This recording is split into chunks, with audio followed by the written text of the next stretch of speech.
आनंद कारज की रजिस्ट्रेशन व्यवस्था लागू। गुरुद्वारा श्री गुरु सिंह सभा ने आयोजित किया सम्मान समारोह। सीएम पुष्कर सिंह धामी ने की शिरकत। भाजपा के स्टार प्रचारकों की सूची जारी। सीएम धामी समेत 40 नेता करेंगे प्रचार। बागेश्वर उपचुनाव को लेकर बीजेपी की तैयारी पूरी। मध्य क्षेत्रीय परिषद की 24वीं बैठक की तैयारी। उत्तराखंड समेत 4 राज्यों के सीएम 17 एजेंडे पर करेंगे मंथन। शाह की अध्यक्षता में होगी बैठक। गौरीकुंड से केदारनाथ तक रात के समय नहीं चलेंगे घोड़े खच्चर, दिन में लगाएंगे सिर्फ एक ही चक्कर। अस्वस्थ घोड़े खच्चरों को चलाने पर भी सख्ती। दून में लगातार बढ़ रही डेंगू मरीजों की संख्या। 2 दिन में मिले 38 मरीज। स्वास्थ्य विभाग ने जारी किया अलर्ट।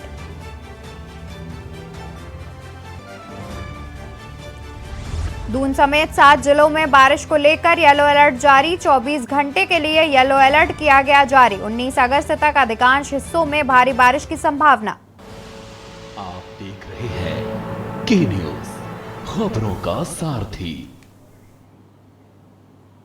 नमस्कार, मैं हूं आपके साथ अवंतिका अवस्थी। बात करेंगे उत्तराखंड खबरों की। खबर देहरादून से है, जहां 7 जिलों में बारिश को लेकर येलो अलर्ट जारी। 7 जिलों में बारिश को लेकर येलो अलर्ट किया गया जारी। अगले 24 घंटे के लिए 7 जिलों में येलो अलर्ट जारी। देहरादून, टिहरी, पौड़ी, नैनीताल और बागेश्वर में अलर्ट जारी किया गया है। साथ ही चंपावत और पिथौरागढ़ के लिए भी अलर्ट जारी किया गया है। देहरादून, टिहरी, पौड़ी, नैनीताल और बागेश्वर में अलर्ट किया गया जारी। चंपावत और पिथौरागढ़ के लिए भी अलर्ट जारी। इन 7 जिलों में भारी बारिश होने की आशंका। प्रदेश के 7 जिलों में आज भारी बारिश का अलर्ट। मौसम विज्ञान केंद्र ने 7 जिलों में जारी किया अलर्ट। 19 अगस्त तक अधिकांश हिस्सों में भारी बारिश की संभावना। मौसम विज्ञान केंद्र ने 7 जिलों में जारी किया अलर्ट। 19 अगस्त तक अधिकांश हिस्सों में भारी बारिश की संभावना। दून के साथ टिहरी, पौड़ी, नैनीताल और बागेश्वर में अलर्ट किया जारी। चंपावत और पिथौरागढ़ के लिए भी अलर्ट जारी। खबर देहरादून से बता रहे हैं, जहां 7 जिलों में बारिश को लेकर येलो अलर्ट किया गया जारी। अगले 24 घंटे के लिए 7 जिलों में येलो अलर्ट जारी। देहरादून, टिहरी, पौड़ी, नैनीताल, बागेश्वर में अलर्ट जारी। साथ ही चंपावत और पिथौरागढ़ में भी बारिश का येलो अलर्ट किया गया जारी। इन 7 जिलों में भारी बारिश होने की आशंका। इस खबर पर तमाम जानकारी के लिए हमारे साथ संवाददाता अंकित काला जुड़े हुए हैं। अंकित, भारी बारिश का अलर्ट जारी किया गया है, इनको देखते हुए किन किन दिक्कतों का सामना करना पड़ सकता है? बिल्कुल अवंतिका, आपने सही किया। देखिए, उत्तराखंड में के करीबन 7 जिले हैं जहां पर कि आज भारी बारिश का रेड अलर्ट जारी किया गया है। मौसम विज्ञान केंद्र देहरादून की ओर से इस बात की संभावना जताई गई है कि प्रदेश के जो 7 जनपद हैं, जिसमें कि देहरादून, टिहरी, पौड़ी, नैनीताल, बागेश्वर, चंपावत, ऐसे तमाम जनपद हैं जहां पर कि आज भारी बारिश हो सकती है। ऐसे में जहां तक दिक्कतों की बात करें तो लोगों को यातायात में खासी दिक्कतों का सामना करना पड़ सकता है। इसके अलावा मौसम विभाग ने भारी बारिश के चलते नदियों का जलस्तर बढ़ने की संभावना जताई है। ऐसे में जो नदियों के किनारे रहने वाले लोग हैं, उनसे सुरक्षित स्थानों पर जाने की अपील की गई है। इसके साथ ही अगर दिक्कतों की बात करें तो नदियों का पानी जो निचले इलाके में रहने वाले जो लोग हैं, उनके घरों तक में पहुंच रहा है, जिसकी वजह से लोगों को काफ़ी दिक्कतें हो रही है। उत्तराखंड का ऐसा कोई भी जनपद नहीं है जहां पर कि भारी बारिश से दिक्कतें ना हो, चाहे वो ऋषिकेश हो, देहरादून हो, हरिद्वार हो, चंपावत हो, नैनीताल हो। तमाम जनपद हैं जहां पर कि भारी बारिश की वजह से लोगों को काफ़ी दिक्कतें हो रही है। और अब मौसम विभाग ने 19 अगस्त तक का पूर्वानुमान जारी किया है, जिसके तहत आज राज्य के 7 जनपदों में भारी बारिश का रेड अलर्ट है, जबकि 19 अगस्त तक राज्य के अधिकांश जनपदों में हमें अच्छी बारिश जो है वो देखने को मिल सकती है। तो यानी कि अभी 19 अगस्त तक दिक्कतें और भी अधिक बढ़ने वाली है। जी, साथ ही अंकित, भारी बारिश के चलते भूस्खलन जैसी कई समस्याएं सामने आती हैं, इनको लेकर प्रशासन कितना तैयार है? बिल्कुल अवंतिका, आपने सही कहा। देखिए भारी बारिश के चलते मौसम विभाग ने भूस्खलन की भी संभावना जताई है। लैंडस्लाइडिंग की घटनाएं बढ़ सकती हैं, ऐसा अनुमान मौसम विभाग ने जताया है। तो इसको देखते हुए सभी विभागों को अलर्ट रहने के लिए कहा गया है। इसके अलावा शासन प्रशासन की तरफ से जो विशेषकर जो पहाड़ी जनपद है वहां पर पोकलैंड मशीनें और जेसीबी मशीनें लगाई गई है। जहां जहां पर ये लैंडस्लाइडिंग या भूस्खलन की घटनाएं सामने आ रही है, उनकी सूचना मिल रही है, तो तत्काल इन सभी जो मशीनों को वहां पर भेजा जा रहा है। कोशिश की जा रही है कि लोगों को कम से कम दिक्कतें हों, लेकिन भारी बारिश के चलते अभी भी राज्य की करीब 200 से ज़्यादा जो सड़कें हैं वो इस समय बाधित चल रही है, जिसकी वजह से लोगों को यातायात में काफ़ी दिक्कतें हो रही है। और अभी तो मौसम विभाग ने 19 अगस्त तक भारी बारिश का अलर्ट जारी किया है, तो यानी कि आने वाले समय में भी दिक्कतें और भी अधिक बढ़ने वाली है। जी, साथ ही अभी आपने बताया कि 200 से ज़्यादा सड़कें अभी बंद हैं, जिससे यातायात प्रभावित हो रहा है। तो क्या इन सड़कों को खोलने के लिए कुछ कार्य किए जा रहे हैं सरकार द्वारा? बिल्कुल अवंतिका, शासन प्रशासन की टीमें लगी हुई है और जगह जगह पर ये कोशिश हो रही है कि जो राजमार्ग हैं या राष्ट्रीय राजमार्ग है जो भी बाधित चल रहे हैं उसको जल्द से जल्द खोला जाए। इसको लेकर के मुख्यमंत्री पुष्कर सिंह धामी ने भी तमाम अधिकारियों को दिशा निर्देश दिए हैं कि जो भी राजमार्ग इस समय बाधित चल रहे हैं वहाँ पर उन जो प्रभावित इलाके हैं उनको जल्द से जल्द खोला जाए, और जहाँ पर संभावना ज़्यादा है कि लैंडस्लाइडिंग या भूस्खलन की घटनाएं हो सकती है, तो वहाँ पर पहले से ही उचित इंतजाम करने के निर्देश मुख्यमंत्री की तरफ से दिए गए हैं। और लगातार शासन जी। प्रशासन की ओर से कोशिश की जा रही है कि जो राजमार्ग इस समय बाधित चल रहे हैं उनको जल्द से जल्द खोला जाए। इसके लिए जेसीबी और पोकलैंड मशीनें और तमाम अन्य मशीनों की भी मदद ली जा रही है। जी बिल्कुल अंकित, अगले 24 घंटे तक 7 जिलों में भारी बारिश का अलर्ट जारी किया है। शुक्रिया आपका तमाम जानकारी हम तक पहुंचाने के लिए। तो बता दें कि मौसम विभाग ने भारी बारिश का येलो अलर्ट 7 जिलों में जारी किया है। उत्तराखंड के 7 जिलों में भारी बारिश का अलर्ट जारी है, जिसको लेकर शासन प्रशासन ने तैयारियां भी कर ली हैं। साथ ही भूस्खलन जैसी कोई अन्य परेशानी ना आए, इसके लिए भी प्रशासन तैयार है।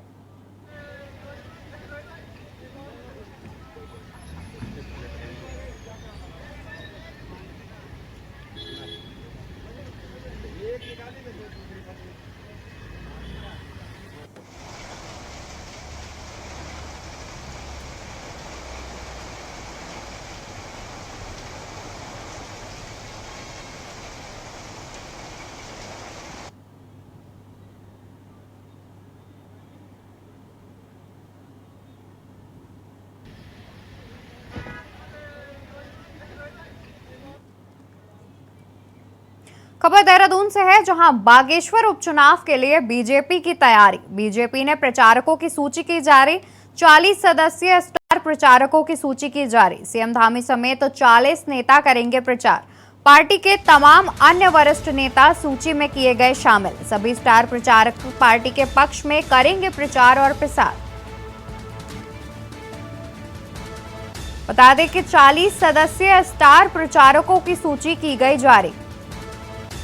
सीएम धामी समेत 40 नेता करेंगे प्रचार। 40 सदस्यीय स्टार प्रचारकों की सूची बीजेपी के द्वारा की गई जारी। सीएम धामी समेत 40 नेता करेंगे प्रचार। पार्टी के तमाम अन्य वरिष्ठ नेता सूची में शामिल। सभी स्टार प्रचारक पार्टी के पक्ष में करेंगे प्रचार प्रसार। खबर देहरादून से बता रहे हैं, जहां बागेश्वर उपचुनाव के लिए बीजेपी की तैयारी। बीजेपी ने प्रचारकों की सूची की जारी। 40 सदस्यीय स्टार प्रचारकों की सूची की जारी। सीएम धामी समेत 40 नेता करेंगे प्रचार। इसी खबर पर तमाम जानकारी के लिए हमारे साथ संवाददाता अंकित काला जुड़े हुए हैं। अंकित, लगातार इस सीट पर बीजेपी 4 बार से अधिक बार जीतती हुई आ रही है। इस बार क्या लगता है कि बीजेपी का पलड़ा कितना भारी है? बिल्कुल अवंतिका, आपने सही कहा। देखिए इसमें अगर हम पूरे उत्तराखंड के इतिहास को ही देखें तो अब तक के 14 उपचुनाव हुए हैं, जिसमें से कि 13 बार जो सत्ता पक्ष के खाते में ये उपचुनाव गया है। पिछला चंपावत का उपचुनाव आपने देखा, जहां पर कि मुख्यमंत्री पुष्कर सिंह धामी भारी मतों के साथ जीते हैं। ऐसे में भाजपा कहीं ना कहीं ये मान के बैठी है, और जहां तक पलड़े की बात है तो कहीं ना कहीं भाजपा को इस समय बढ़त मिलती हुई दिखाई दे रही है।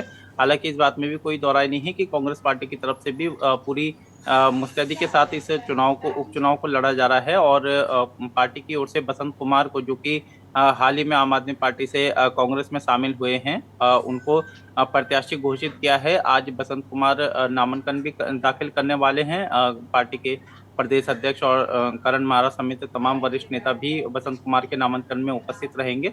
तो कुल मिलाकर के अगर हम बागेश्वर उपचुनाव की बात करें तो भाजपा इस समय कहीं ना कहीं भारी पड़ती हुई नजर आ रही है। और भाजपा ने इस उपचुनाव के लिए 40 सदस्यों की एक लिस्ट भी तैयार करी है स्टार प्रचारकों की, जिसमें कि मुख्यमंत्री पुष्कर सिंह धामी हैं। इसके अलावा पार्टी के प्रदेश प्रभारी दुष्यंत कुमार गौतम हैं, पार्टी के प्रदेश अध्यक्ष महेंद्र भट्ट हैं, इसके अलावा राज्यसभा सांसद नरेश बंसल हैं, तमाम अन्य सांसद हैं, विधायकगण हैं। इन सभी को इस स्टार प्रचारकों की सूची में शामिल किया गया है। तो आज नामांकन की प्रक्रिया संपन्न होने के बाद अब स्टार प्रचारकों की ओर से पार्टी के हित में प्रचार प्रसार किया जाएगा। तो भाजपा इसमें आगे निकलते हुए स्टार प्रचारकों की सूची जारी कर दी है। और अभी कांग्रेस पार्टी इस पर मंथन करेगी। और अभी तक कांग्रेस पार्टी ने इस पर कोई भी निर्णय नहीं लिया है। लेकिन अगर हम हाल फिलहाल की बात करें तो चाहे इतिहास को देख लीजिए आप, चाहे आप बागेश्वर के इतिहास को देख लीजिए, तो कहीं ना कहीं भाजपा का पलड़ा जो है काफी हद तक भारी पड़ता हुआ नजर आ रहा है। जी, साथ ही 5 सितंबर को बागेश्वर का उपचुनाव होना है, तो इसको लेकर बीजेपी कब से अपना जो प्रचार प्रसार है वो शुरू कर सकती है? साथ ही कांग्रेस ने अभी तक कुछ ऐलान नहीं किया है। कांग्रेस की तरफ से सिर्फ अभी तक करण महारा का नाम सामने आ रहा है, तो इस पर क्या कुछ जानकारी है? बिल्कुल, देखिए, अब आज नामांकन की प्रक्रिया संपन्न हो जाएगी। उसके बाद पार्टी की ओर से लगातार प्रचार प्रसार किया जाएगा। कल मुख्यमंत्री पुष्कर सिंह धामी बागेश्वर में थे। इस दौरान उन्होंने अपनी पार्टी की उपलब्धियों को गिनाया, पार्टी के पक्ष में प्रचार प्रसार करा, अपने जो प्रत्याशी हैं उनका नामांकन दाखिल कराया। तो भाजपा तो देखिए इस चुनाव को काफी गंभीरता के साथ लड़ रही है। और कहीं ना कहीं कांग्रेस के से अगर हम इनकी तुलना करें तो काफी हद तक आगे निकलती हुई भी नजर आ रही है, ना सिर्फ पार्टी के कार्यक्रमों में, बल्कि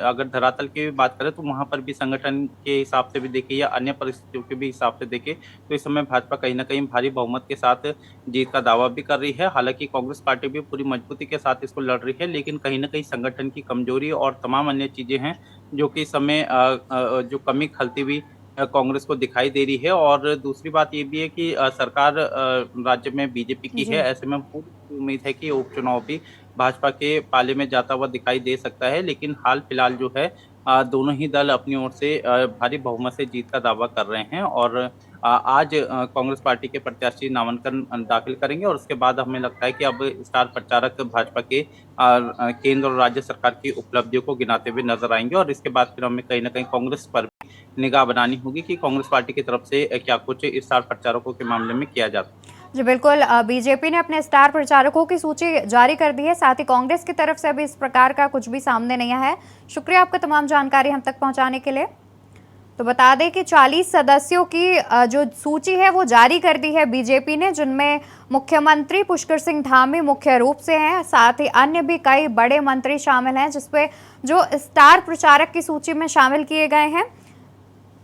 साथ ही प्रचार प्रसार करेंगे और अपने जो उम्मीदवार हैं उनके लिए वोट भी मांगेंगे। बता दें कि 5 सितंबर को होने हैं बागेश्वर उपचुनाव।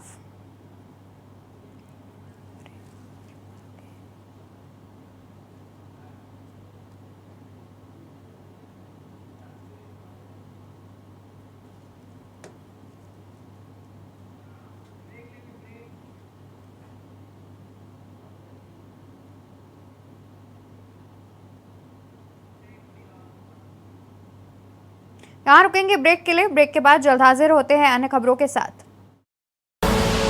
आप देख रहे हैं के न्यूज, खबरों का सारथी। ब्रेक से वापस आ गए हैं। अब बात करते हैं देहरादून की, जहां पुरानी पेंशन बहाली को लेकर आंदोलन, कर्मचारी करेंगे आंदोलन। घंटी बजाओ अभियान के तहत होगा आंदोलन। सांसद आवासों पर चलेगा अभियान। संगठन की ऑनलाइन बैठक की तैयारियां पूरी। पुरानी पेंशन बहाली को लेकर आंदोलन। खबर देहरादून से बता रहे हैं आपको। तले कर्मचारी करेंगे आंदोलन। घंटी बजाओ अभियान के तहत करेंगे आंदोलन। सांसद आवासों पर चलेगा अभियान। संगठन की ऑनलाइन बैठक की तैयारियां पूरी। 20 अगस्त को सांसद आवासों पर बजाई जाएगी घंटी। 1 अक्टूबर को दिल्ली में निकाली जाएगी रैली। सरकार पर पुरानी पेंशन बहाली को लेकर हल्ला बोल। खबर देहरादून से बता रहे हैं, पुरानी पेंशन बहाली को लेकर आंदोलन। खबर देहरादून से है, जहां पुरानी पेंशन बहाली को लेकर आंदोलन। घंटी बजाओ अभियान के तहत किया जाएगा आंदोलन। सांसद आवासों पर चलेगा अभियान। खबर देहरादून से है, जहां बागेश्वर उपचुनाव में कांग्रेस आज कराएगी नामांकन। कांग्रेस प्रत्याशी बसंत कुमार करेंगे अपना नामांकन पत्र दाखिल। नामांकन में प्रदेश अध्यक्ष, नेता प्रतिपक्ष यशपाल सहित कई नेता रहेंगे मौजूद। तो बता दें कि कांग्रेस प्रत्याशी बसंत कुमार करेंगे अपना नामांकन पत्र दाखिल। नामांकन में प्रदेश अध्यक्ष, नेता प्रतिपक्ष यशपाल सहित कई अन्य नेता रहेंगे मौजूद। कांग्रेस ने बसंत कुमार का नाम बतौर प्रत्याशी किया था घोषित। खबर देहरादून से है, जहां बागेश्वर उपचुनाव में कांग्रेस आज कराएगी नामांकन। कांग्रेस प्रत्याशी बसंत कुमार आज करेंगे अपना नामांकन पत्र दाखिल। नामांकन में प्रदेश अध्यक्ष, नेता प्रतिपक्ष सहित कई अन्य नेता भी रहेंगे मौजूद। कांग्रेस ने बसंत कुमार का नाम बतौर प्रत्याशी किया था घोषित। खबर देहरादून से बता रहे हैं, जहां बागेश्वर उपचुनाव में कांग्रेस आज कराएगी नामांकन। कांग्रेस प्रत्याशी बसंत कुमार करेंगे नामांकन पत्र दाखिल।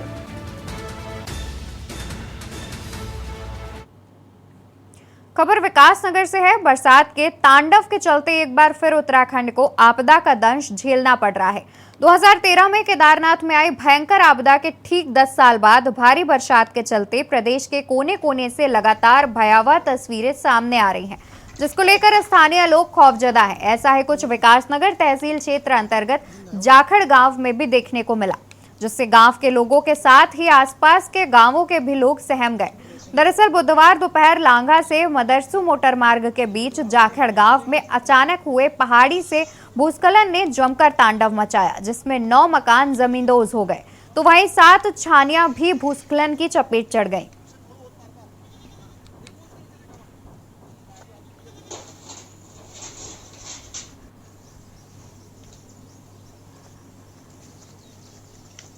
ये हमें डाकबतर चौकी इंचार्ज द्वारा बताया गया कि एक लैंडस्लाइड हुआ है जाखड़ गांव में, जो तहसील विकासनगर क्षेत्र के अंतर्गत आता है, और इसकी सूचना मिली थी हमें 3:15 पर।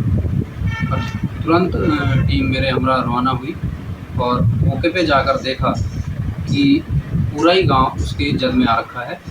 और जब हमने उसका मुआयना किया तो उसमें लगभग 9 परिवार, 9 घर जो ऐसे थे जो बिल्कुल जमींदोज हो गए थे, और बाकी घरों में दरारें आई है और पूरा ही गांव उसमें इफेक्टेड हुआ है। और हमारे द्वारा SDRF के द्वारा सभी लोगों को सुरक्षित निकाला गया, और जो कुछ जानवर फंसे हुए थे उनको भी।